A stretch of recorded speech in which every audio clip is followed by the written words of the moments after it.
بسم اللہ الرحمن الرحیم۔ السلام علیکم دوستو۔ حضرت علی علیہ السلام نے دنیا کے سلسلہ میں فرمایا ہے، یہ دنیا ایک ایسا گھر ہے جو بلاؤں میں گھرا ہوا اور فریب کاریوں میں شہرت یافتہ ہے۔ اس کے حالات کبھی یکساں نہیں رہتے اور نہ اس میں رہنے والے صحیح و سالم رہ سکتے ہیں۔ ایک بار مولا علی علیہ السلام اپنے کچھ اصحاب کے ساتھ جا رہے تھے، تبھی ان کو راستہ میں ایک مرا ہوا کتا نظر آیا۔ مولا علی علیہ السلام نے اس مرے ہوئے نجس جانور کو دیکھ کر کہا کہ دنیا میرے نزدیک اس جانور کی لاش سے بدتر ہے۔ یہ سن کر ایک صحابی سے رہا نہ گیا اور اس نے برجستہ سوال کر لیا، مولا علی علیہ السلام، آپ ہمیشہ دنیا کی برائی کرتے رہتے ہیں اور اسے اپنی ناپسند جگہ بتاتے رہتے ہیں، کیا آپ کو دنیا میں کوئی چیز پسند نہیں ہے؟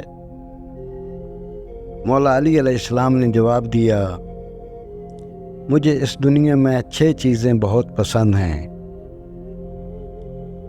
حضرت کے اس جواب نے سبھی اصحاب کو حیرت میں ڈال دیا۔ ایک صحابی نے پوچھا کہ مولا وہ 6 چیزیں کون سی ہیں؟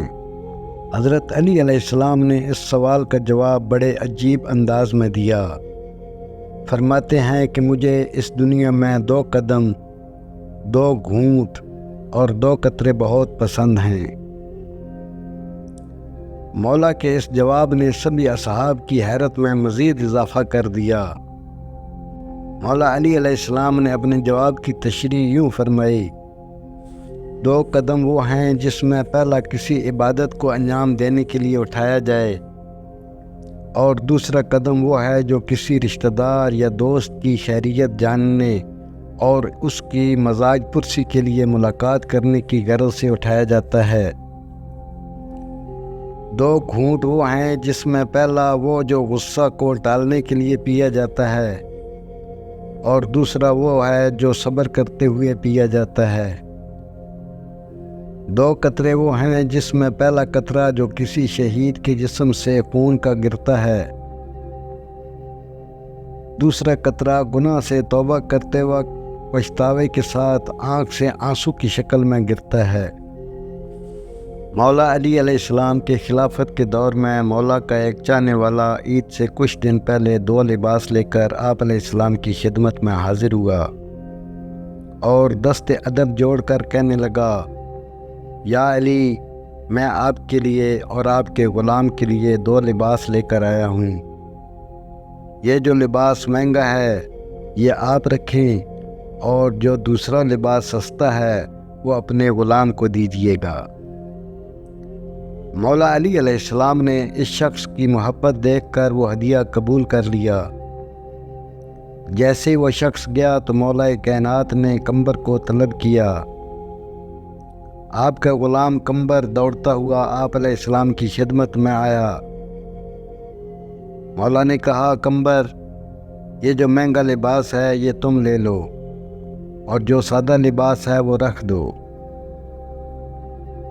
قمبر نے کہا، یا علی، میں آپ کا غلام ہوں، یہ سادہ لباس مجھے دے دیں اور جو اچھا لباس ہے آپ رکھیں۔ تو آپ علیہ السلام نے فرمایا، قمبر تم جوان ہو، یہ مہنگا لباس تم پر جچے گا، میں تو بوڑھا ہو چکا ہوں، یہ سادہ لباس رہنے دو۔ تو قمبر وہ مہنگا لباس لے کر چلا گیا اور وہ سادہ لباس پڑا رہا۔ اتنی دیر میں میثم تمار بھی وہاں آ گئے اور کہا، یا علی علیہ السلام، میں آپ کی زیارت کے لیے آیا ہوں۔ مولا علی علیہ السلام نے مسکرا کر کہا، میثم، میں تمہیں ہی یاد کر رہا تھا، یہ جو لباس رکھا ہوا ہے یہ لے لو اور عید والے دن پہن لینا۔ میثم تمار وہ لباس لے کر چلے گئے۔